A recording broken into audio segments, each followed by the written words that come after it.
Welcome to my channel. I'm Nancy Miller, your storyteller, bringing you American folktales, thrilling mysteries, and all sorts of other yarns. Join me for today's story, folks. Lily Baker sat in her carriage, peering out at the bustling streets with a faint smile, trying to dodge the chatter of the noisy crowd. She let out a sigh. Her maid, Emma, noticed her mistress seemed weighed down by a heap of troubles. "Cheer up, Miss Lily," Emma said. "We worked hard to get out for a day like this. Don't let it go to waste moping. Look how lively it is out there. You ought to take a stroll." Lily managed a bittersweet chuckle. If only she could be as carefree as Emma, wouldn't that be something? She'd grown up in a wealthy family, the kind where clothes were handed to her and meals were served on a silver platter from the day she was born. To everyone else, she shone like a star, pretty polished, the belle of the ball. Her life was the stuff ordinary girls could only dream of. So why the worry? Well, her whole future was on her mind. The Baker family had a daughter coming of age, and with that came a slew of relatives and expectations. She wasn't just anybody, she was the talk of the town. And her marriage? That had been set in stone by her father, Mr. Harold Baker, years ago. He'd arranged for her to wed Tom Carver, a match decided when they were still kids. Tom Carver was her age, from a respectable family, and his dad was big on keeping up appearances. Mr. Carver always had a saying for everything, and when it came to his kids' marriages, he didn't mess around. But Lily wasn't having it. Sure, she'd spent most of her life cooped up in the Baker estate, rarely stepping out or meeting folks beyond the gates. She'd known Tom since they were little. He'd come over to play back in the day. Even then, he rubbed her the wrong way. Maybe he'd been an ugly duckling who'd grown into his looks, but that wasn't the point. The real kicker was Tom's rotten streak as a kid. The housemaids whispered about how he'd torment them, making dolls out of their stuff, smashing things just for kicks. Lily couldn't stomach the thought of tying the knot with someone like that, let alone spending her whole life with him. No, her heart was set elsewhere. She'd secretly fallen for a guy named Lucas Stone. She'd met him last year at the County Theater Festival, and the moment their eyes locked, she was smitten. Trouble was, she'd never worked up the nerve to talk to him, and Lucas didn't have a clue how she felt. This marriage mess wasn't his doing, though. Her folks wanted her hitched to Tom Carver, and her dad had just told her mom to break the news. It was a done deal, they said. Lily was fuming. She wanted to storm up to her father and argue, but she didn't dare. All she could do was vent to her mom, who just shrugged and said, "A man's gotta marry when he's grown, and a woman's no different. Once you're wed to the Carvers, that's that." Besides, her dad was a stubborn man with a sharp mind and a sharper pride. Her mom wouldn't dream of crossing him. So Lily spent her days quietly crying, washing her face with tears. She might have been the golden girl of the Baker clan, but in that big house, the only one she could really talk to was Emma. Emma tried her best to lighten the mood. She couldn't fully grasp her mistress's heartache, though. To her, the Carver family was a solid match. "After the wedding, you'll be set," she'd say. "You'll have kids, carry on the Carver name, what's there to fret about?" But she didn't get it. Lily wasn't after security. She wanted freedom, love, a spark in her soul. Still, Emma hated seeing her so down. Every day, she'd try something new to cheer her up. This outing? She'd begged Mr. Baker for it, just to give Lily a breather. But seeing Lily still sulking, Emma's excitement fizzled out. She hung her head and muttered, "Miss, if you're not feeling it, maybe we should head back. Doesn't seem like much fun around here anyway." Lily felt a pang of guilt. Emma had been by her side since they were kids, servant and mistress in name, but more like sisters in truth. Emma bent over backwards to make her happy, and here she was, dragging the mood down. Steeling herself, Lily forced a brighter tone. "No, I'm in the mood now. Let's not turn back yet." Emma's eyes lit up, and she clapped her hands. "That's the spirit, miss. Why don't you step out of the carriage? We'll leave the drivers here and take a walk." Lily nodded with a grin, ready to stretch her legs and shake off her gloom, at least for a little while.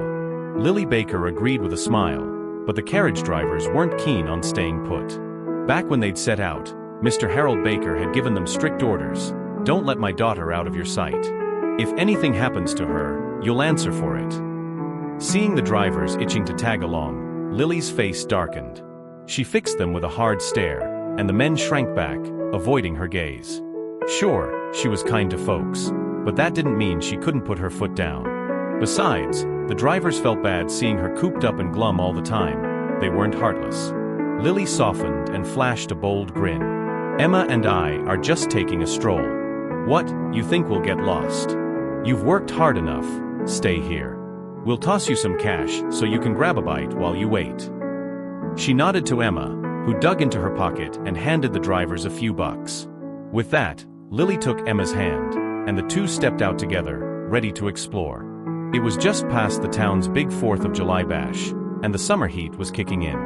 Crickets chirped in the grass, but beyond the greenery, there wasn't much to write home about. It wasn't exactly prime outing season, just a chance to unwind. The pair didn't mind, though. Emma, with her kid-like curiosity, couldn't help but gawk at everything, snagging some snacks from a street vendor for Lily to try. Normally, Lily wouldn't touch food from a roadside stand, but walking like this? It lifted her spirits. For a moment, she could shove her worries aside. They wandered for a bit until they hit the riverbank up ahead. The crowd thickened as they went, and Emma suggested they rest under a big oak by the water. Lily nodded, happy to take a break. Little did she know, fate had other plans.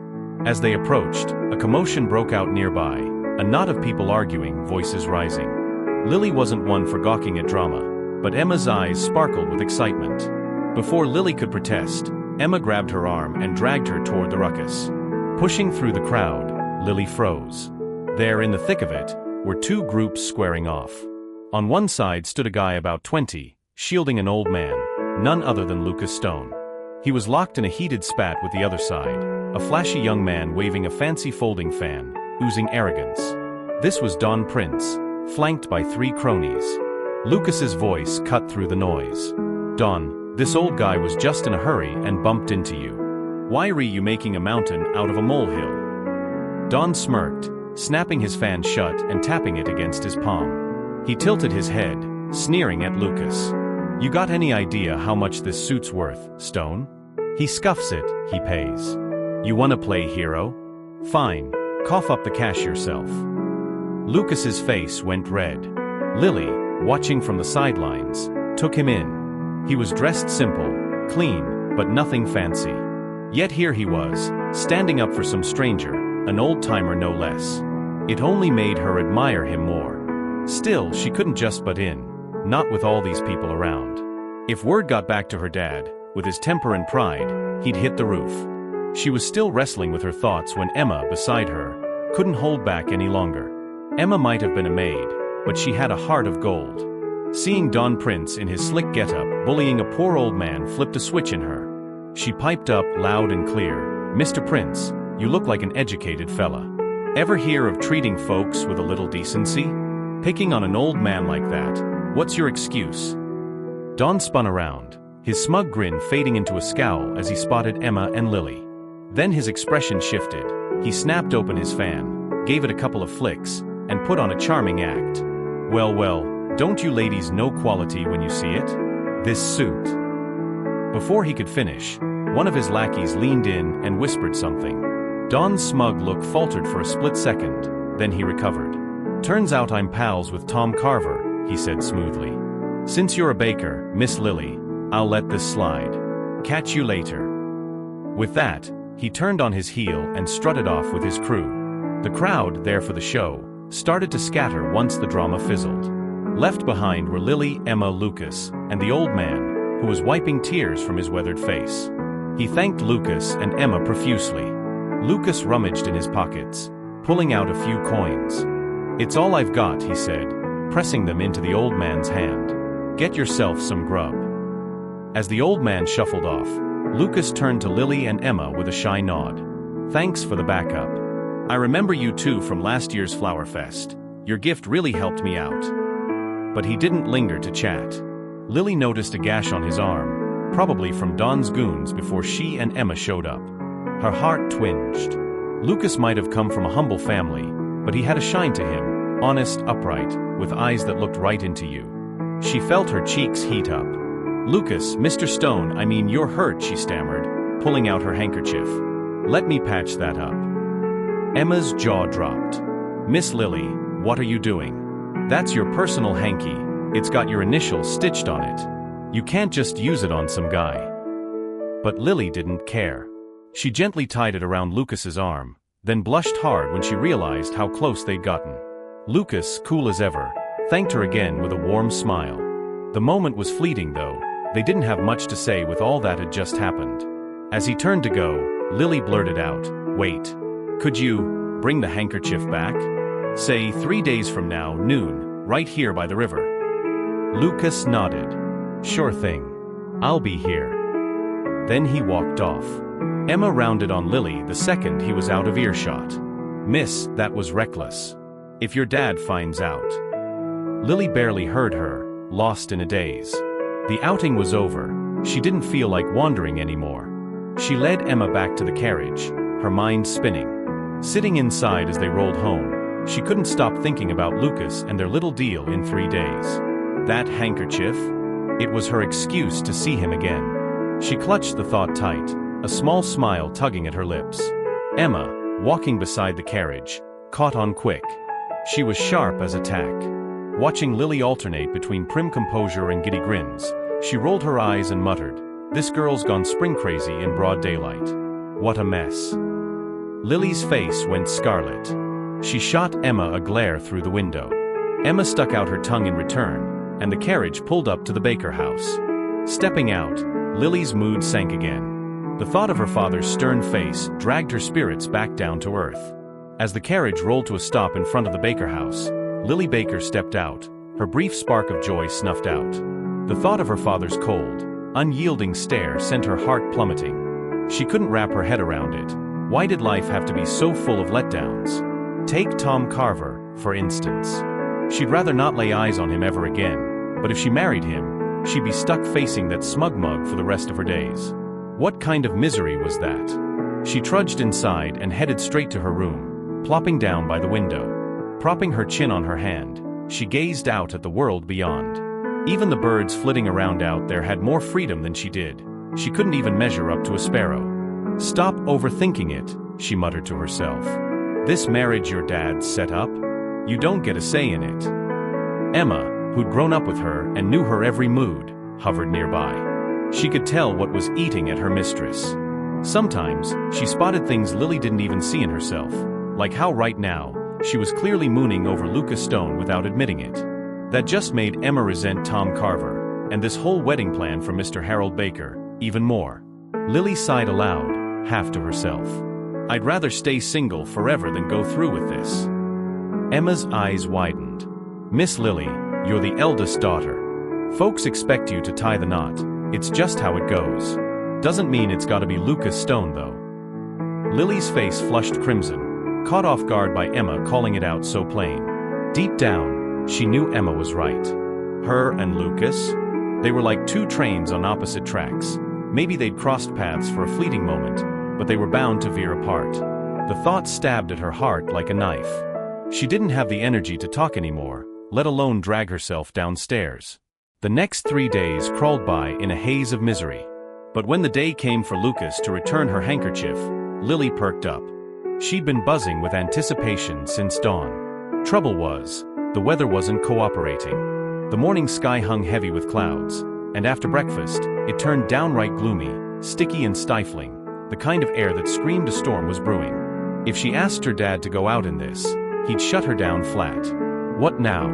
Today was her shot to see Lucas. They'd set this date by the river 3 days ago. Emma was the only one in on it, and truth be told, she wasn't thrilled about Lily meeting him again. A downpour would be the perfect excuse for her to miss it. But then she remembered that handkerchief still in Lucas's hands. If he flashed it around town, Lily's reputation would take a hit. So Emma hatched a plan. She'd go in Lily's place, snag the hanky, and bring it back. Lily wouldn't hear of it. 3 days I've waited for this, she snapped. You think I'm letting you go instead? Emma was out of moves, so she came up with a sneaky backup. They'd both slip into plain blue jackets and caps from the servant's stash, sneak out the side door, and dodge Mr. Baker's eagle eye. He'd never guess his daughter wasn't holed up in her room on a day like this. She'd be out in the wild. Once they were free of the house, Lily felt like a bird let loose from its cage. It was still hours till noon, but she couldn't wait around. No mood for dawdling, they went straight to the river. When they got there, Emma grumbled, "We're way too early. Noon's when you said, Mississippi. Why rush?" Lily shot her a look, half annoyed, half amused. With the sky so dark and the heat pressing down, she waved Emma off. "Go poke around if you want. I'll wait here, you don't need to babysit me." Emma, ever the explorer, spotted some vendors in the distance and didn't need telling twice. She tossed Lily an umbrella and scampered off to browse. Alone under a towering oak by the river, Lily watched the water ripple. Loving someone who didn't know how you felt? Pure torture. She'd fallen hard for Lucas Stone, but what gnawed at her was not knowing if he felt anything back. She couldn't just ask him outright. What would that make her? The uncertainty chewed her up inside. Time slipped by, she wasn't sure how long, when a chill cut through the muggy air. A breeze kicked up, and she glanced skyward. Two dark clouds rolled in from the northeast, shoved together by the wind. As the gusts grew sharper, the clouds collided overhead, tangling into a mess of black, flashing with hints of lightning. Her stomach knotted. Rain was coming, soon. What if Lucas didn't show? Just then she caught movement in the river, a ripple, then a massive triangular head broke the surface from the reeds. Her brain nearly short-circuited. It was a giant snake, slithering up from the water. As it emerged, the clouds fused above, and a thunderclap shook the air. Lightning cracked, and rain poured down in sheets. Lily fumbled with her umbrella, but she was soaked before she could pop it open. In the storm's roar, the snake reared up, staring skyward as lightning zeroed in on the river. A bolt struck it dead on, but it didn't flinch, it rose higher, suspended between water and sky. Lily gaped, dumbfounded. For more bolts hit, and the snake took them like a champ. Then came a deafening boom, a lightning strike as thick as a tree trunk slammed into it, hurling it out of the river to land at her feet on the bank. The storm raged on, but the snake was spent, its body twitching as it tried to crawl back to the water. Its skin was cracked, every inch a struggle. It got halfway in before stalling, too weak to go further. It twisted its head, locking eyes with Lily, who stood frozen, mouth agape. Something about its pitiful state tugged at her. She, who'd normally scream at a garter snake, felt a pang of pity.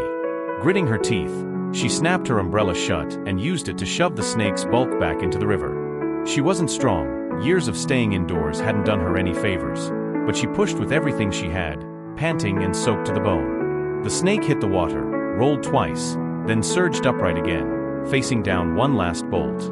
Lightning zapped its head, and in a flash, it twisted skyward, tail lashing as it shot into the clouds and vanished. A voice echoed in her ears, "Your kindness has helped me succeed today. I'll repay you. I'm leaving you a snake scale. Keep it. If trouble comes, hold it tight and call for help in your heart.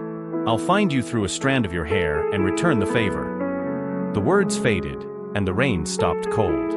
Thunder and lightning quit, and the clouds parted to reveal blue sky. Emma came sprinting back, hauling Lily up from the muddy ground. "Miss, what were you thinking? That downpour, and you didn't even use the umbrella." Lily blinked, dazed. Had she just dreamed that whole snake ordeal? But then she felt it, a dark red scale in her left hand. Dream or not, she couldn't tell. She clenched it tight and didn't breathe a word to Emma. "Miss Baker, I'm so sorry I got held up and left you in the rain," came a voice, Lucas Stone's. Lily's heart sank a little. She was drenched, clothes plastered to her skin, looking like a drowned rat. Lucas didn't hesitate though. He shrugged off his jacket and draped it over her shoulders, easing her embarrassment. Then he handed her the cleaned handkerchief, thanked her again, and turned to leave. "Hold on." Lily called. 3 days from now, same spot. Could you bring the jacket back?" Lucas smiled. "You got it. See you then."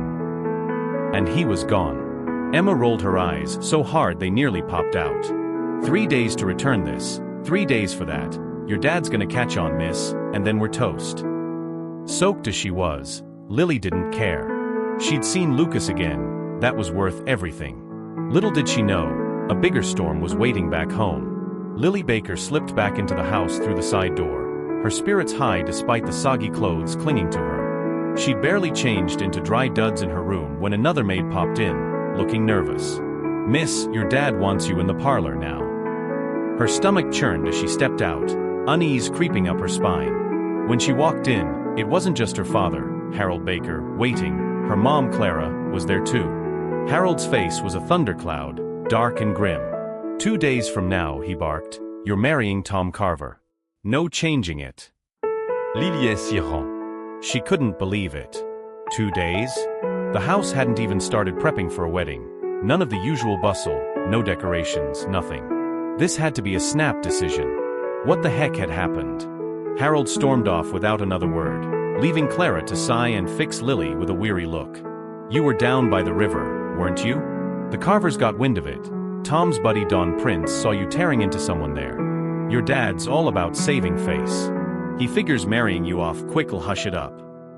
It clicked for Lily then. That slimy Don Prince must have spotted her with Lucas by the river and blabbed to Tom. Probably spun some tale about her flirting around, and now her folks were in a panic.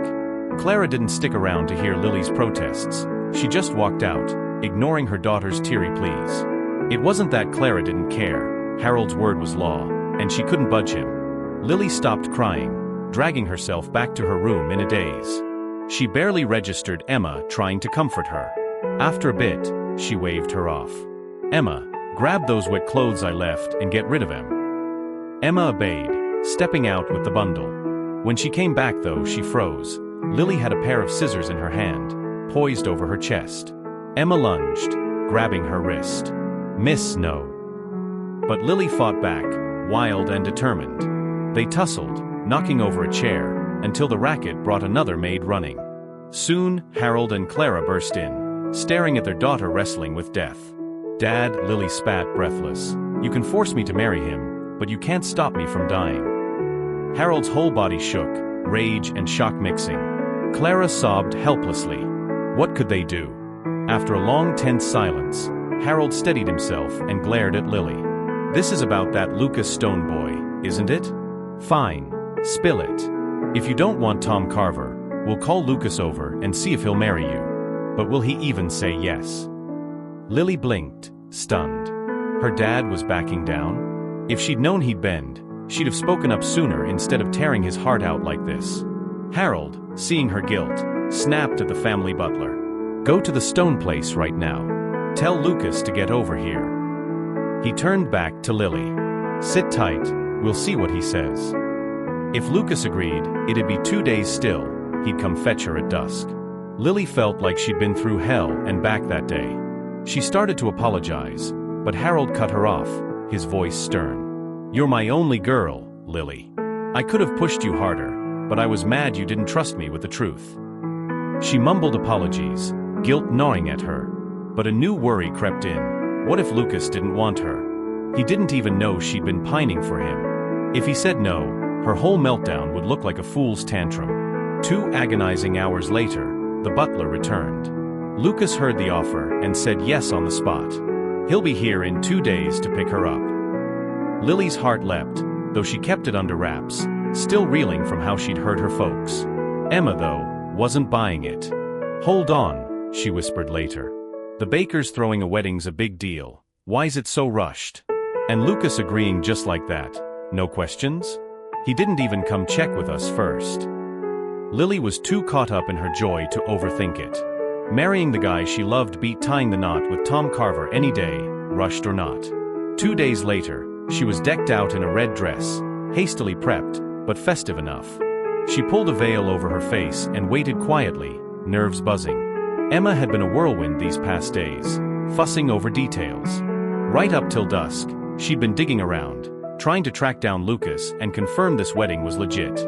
But she couldn't slip out. Every door had eyes on it, and she was stuck.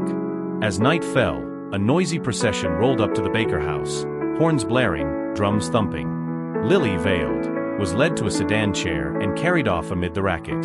Inside, doubts nibbled at her. Emma should have been there, her personal maid, her shadow. She'd follow Lily to Lucas's place after the wedding, right? But Emma wasn't among the hands helping her out or settling her in. Where was she? Lily brushed it off. Once she was married, Emma would catch up. She let herself sink into the thrill of finally getting what she wanted, nerves tingling as a bride-to-be. The sedan stopped, and someone guided her through the vows. But something felt off. Lucas's family was dirt poor, How'd they afford this big to-do? Peeking under her veil, she saw too many feet, way more folks than a broke kid like Lucas could muster. Maybe her dad had chipped in, she reasoned, not wanting her wedding to look cheap. She clung to that thought as she was led to the bridal suite. Sitting on the bed's edge, she waited for Lucas to lift her veil. The door creaked open, footsteps approached, and the veil came off. Lily froze, her shy smile dying. It wasn't Lucas, it was Tom Carver. The truth hit her like a freight train. Her dad, so proud and pig-headed, wouldn't cave that easy. Seeing her ready to die over Tom, he'd cooked up a ruse, sent the butler to fake a deal with Lucas, when really he'd gone straight to the Carvers. That's why Emma was missing. Harold had locked her up to keep her from spilling that Tom was the groom. Now what? Tom grinned, smug as ever, eyeing her panic. Well, wife, how about a toast by the river? He'd finally snagged Lily Baker, and his pride was bursting. He reached for her, handsy already. Lily's mind raced, terror choking her. If tonight went through, it'd be done, raw rice cooked, her fate sealed as Mrs. Carver. In a flash, she remembered the snake scale. She'd strung it on a cord around her wrist after that rainy day. Now she yanked it free, clutching it tight, screaming help in her head. A gust whipped up outside. Guests at the reception gasped as a red lightning bolt streaked from the sky, blasting the bridal suite with a boom. When the dust settled, they saw Lily, still in her red dress, bolting out. Inside, Tom sat dazed on the floor, muttering dragon, a huge dragon. Over and over, eyes blank. Lily ran, heart pounding, and halfway home, she crashed into Emma. Don't go back. Emma hissed. Your dad'll find you and ship you right back to Tom's place. One thing led to another. If her dad said she'd marry Lucas, then Lucas it was. They hightailed it to his shack. Lucas was floored when they burst in, spilling the tale. He'd always liked Lily from their few run-ins, but figured his poor roots kept her out of reach, buried those feelings deep. Now she wanted him? He wasn't saying no. With Emma and a couple of Lucas's buddies as witnesses, they tied the knot that night. Next morning, Harold Baker stormed over with a posse, ready to raise hell. But when Lily and Lucas stepped out hand in hand, he knew he'd lost. The deed was done, raw rice cooked. He'd shot himself in the foot with his own scheme. What could he say? He turned and left. After the wedding, Lily settled into a simple life with Lucas, happy despite the lean times. Years later, Lucas hit the books hard, passed the state exams, and landed a government gig. Harold finally warmed up to his son-in-law then. Lucas's career took them all over, but he always brought Lily along. They loved each other till their last breath. And that, folks, wraps up our first tale. Stick around, Nancy Miller's got another one coming your way. Don't miss it. The next story's an old American yarn called The Wolf in the Cattle Barn. You'll love it, trust me, once you start you're hooked. Alright folks, welcome back to my channel. I'm Nancy Miller, your guide through America's wildest tales. We just wrapped up Lily Baker's whirlwind romance. Hope you enjoyed that ride. Now, let's dive into our second story, a classic yarn called The Wolf in the Cattle Barn. It's a folk tale packed with grit, heart, and a twist or two. Buckle up. It's gonna grab you from the get-go. Picture this, it's the 1850s, out in Plainview County, Tennessee, during the days when the frontier was still rough around the edges. There lived a young fella named Levi Winston. His dad, Amos Winston, had been a schoolteacher, a learned man who tried his hand at the state exams but never passed. Amos carried the disappointment like a sack of bricks, and when Levi came along, he pinned all his dashed dreams on his boy. He named him Levi, hoping the kid would one day rise to the top, a shining star in the family name. Amos might not have snagged a fancy title, but he was sharp as a tack, known for miles around as a man who could spin a lesson out of thin air. Trouble was, after striking out 3 times on those exams, he gave up the ghost on that dream. Instead, he settled into teaching the local farm kids how to read and write, scratching out a living in the countryside. From the time Levi could toddle, he tagged along to those lessons, soaking up every word his old man dished out. Amos poured his soul into raising Levi right. He wanted his boy to make something of himself, and Levi didn't let him down. By 15, he'd aced the county scholars test, earning a reputation as a bright spark near and far. Amos was over the moon. Finally, his son might climb higher than he ever did.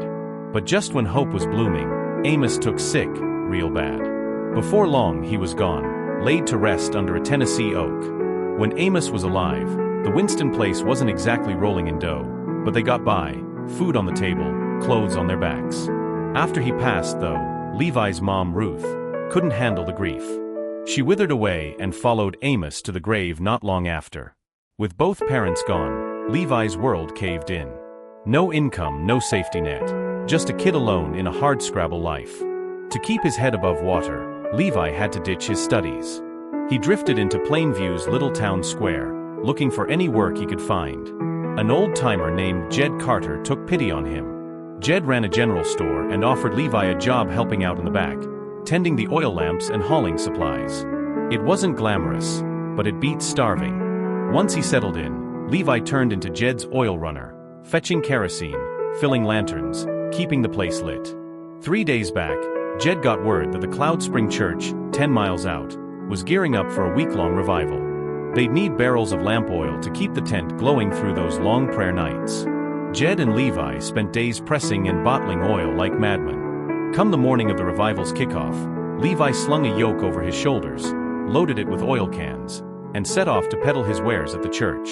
He sold every drop and headed back, bone-tired from the trek. About a mile from Cloud Spring, he plopped down under a big sycamore to catch his breath. The sun was dipping low, casting long shadows, and he figured he'd rest a spell before the haul home. How long he dozed he couldn't say, but a ruckus jolted him awake, a commotion up the road, folks hollering and milling about. Rubbing sleep from his eyes, Levi squinted at the scene. The sun was halfway to setting now, painting the sky orange. He hoisted his empty yoke and started toward town, figuring he'd skirt whatever mess was brewing.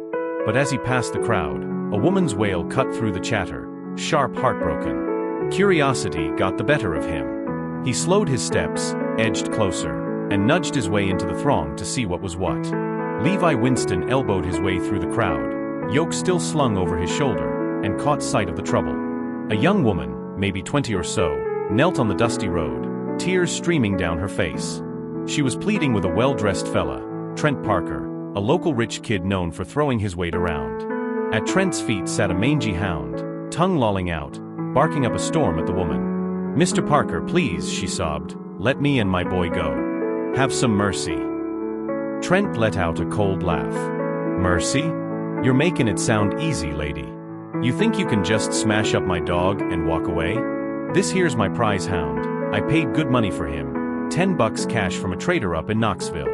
Look at him, your little stunt knocked half the fur off his hide. Pay up, or we've got problems." "Mr. Parker," she choked out, "my boy was just walking along fine when your mutt came snarling at him. I was scared he'd get bit. I only threw a rock to shoo it off. How's that wrong?" Levi pieced it together as he listened. 9 times out of 10, Trent had been strutting around with his dog off its leash, and this gal, trying to shield her kid, chucked a stone to scare it off. A simple thing, but Trent wasn't letting it slide. He wanted cash, and he was leaning hard on her. It was plain old bullying, and it lit a fire under Levi. He stepped forward, voice steady. "Hold on, Mr. Parker. Ain't nothing wrong with taking your dog for a walk, but that beast's mean as sin. You ought to keep it tied up so it don't go after folks. This lady was just looking out for her kid. Anybody'd do the same if that hound came charging. Seems to me you're making a fuss over nothing. Let it go." Trent's face twisted, red with embarrassment turning to rage. "Who do you think you are, huh? Some nobody sticking his nose in my business? I don't leash my dog, so what? I've got the cash to back it up. If he bites somebody, I'll pay him off. A broke dirtbag's life ain't worth half what this hound is. Get lost." That did it. Levi's temper flared 3 feet high. "Look at you, all high and mighty in your fancy duds, talking like your mouth's full of manure. You let that dog run wild, scare folks half to death, then act like king of the hill when they fight back. Where's the law in that?" Levi's words struck a nerve. Trent's smirk vanished, and he jabbed a finger at his hound. "Get him, Rusty. Tear him up." Sure enough, that dog took after its master's rotten streak. With a snarl, it lunged at Levi, teeth bared and claws flying. Levi saw it coming and didn't flinch. He swung the yoke off his shoulder and brought it down hard. Crack. The wooden beam caught Rusty square on the skull. The dog yelped once and dropped like a sack of potatoes, out cold, or worse. Trent hollered, charging at Levi in a fury. "You'll pay for that, you," but he didn't get far. The crowd, fed up with his nonsense, surged forward, blocking him off.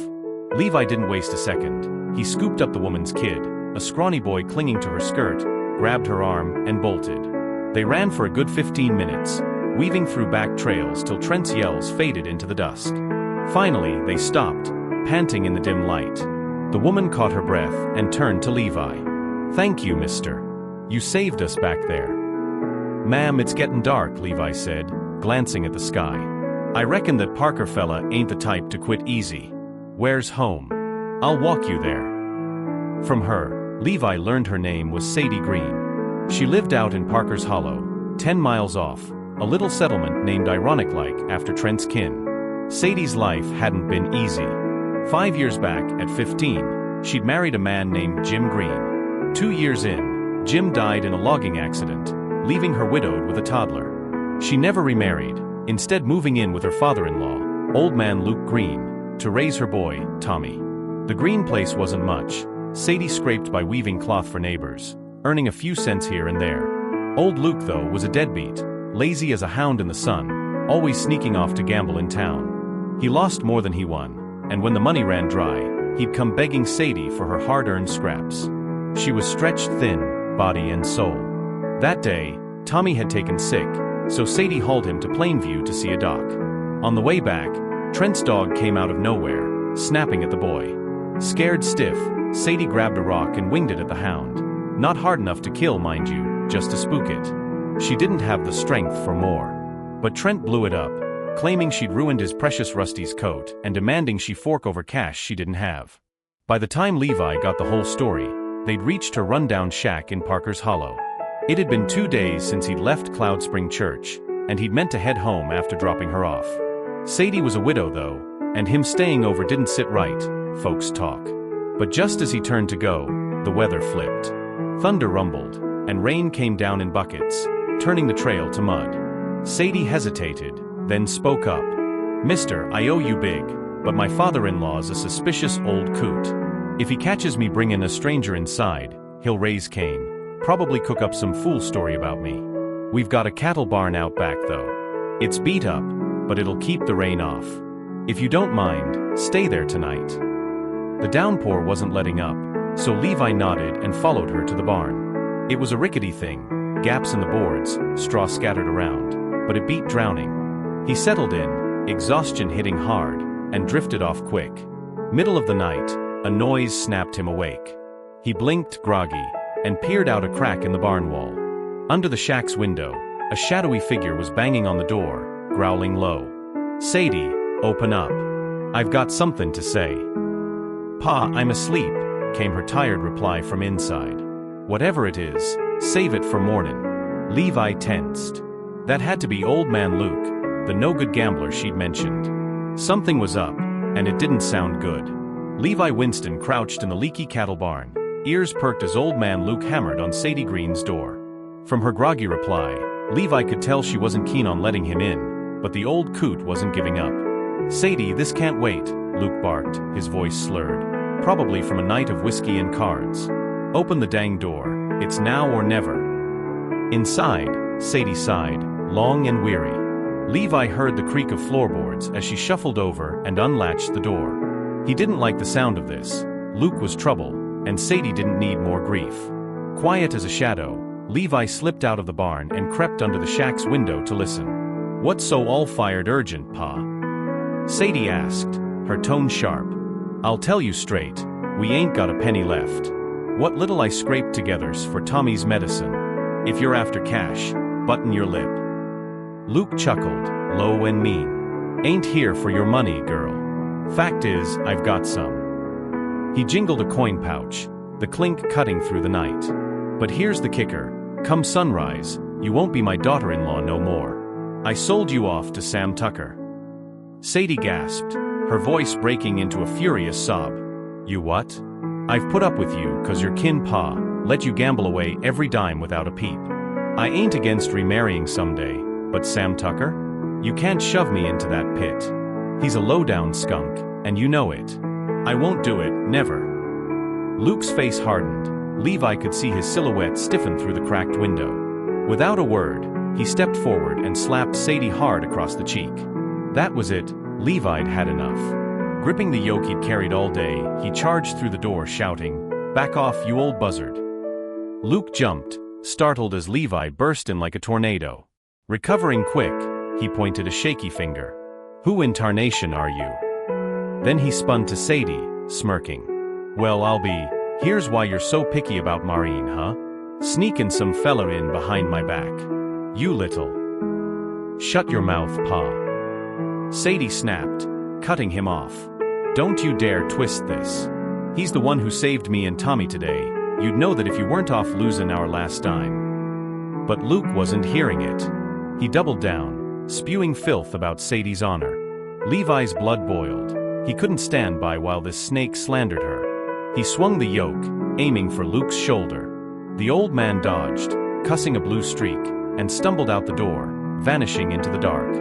Levi didn't stick around to see if he'd come back. "I'm sorry, ma'am," he said to Sadie, voice low. "Didn't mean to stir up more trouble. I'll clear out." She nodded, still shaken, and he took off, yoke over his shoulder, into the rainy night. An hour later, he was trudging back toward Plainview, retracing the path where he'd met Sadie and Trent Parker the day before. The rain had let up, leaving the air thick and damp. As he plodded along, something in the roadside brush caught his eye. He stopped, peering closer. There, sprawled in the wet grass, lay Rusty, Trent's hound, motionless. Levi knelt for a better look. It was the same dog he'd clobbered yesterday, no doubt about it. He'd figured it was dead after that hit, but up close, he felt a twinge of pity. The mutt wasn't the villain here, Trent was. That rich punk treated Rusty like a tool, and once it broke, he'd chucked it aside like trash. Shaking his head, Levi reached out to drag the dog off the road. Least he could do was bury it proper. But when his hand brushed its matted fur, he felt a faint warmth. He pressed harder. Rusty's chest rose, shallow but steady. The dang thing was alive. A grin split Levi's face. He hefted the hound up, cradling it in his arms, and turned back toward Jed Carter's store in Plainview. If Rusty could hang on, maybe there was hope for it yet. When he staggered into the shop, oil cans clanking as he set them down, he spilled the whole tale to Jed. Trent, Sadie, the dog, all of it. Old Jed didn't say much, just scratched his beard and muttered, "That Parker boy won't let this lie, Levi. Watch your back." Levi nodded, then rummaged up some scraps to feed Rusty. He cleaned the mutt's wounds with a rag and water, and by some miracle, the dog's eyes fluttered open. Stranger still, when Rusty came to, that wild, mean glint was gone, replaced by something softer, almost grateful.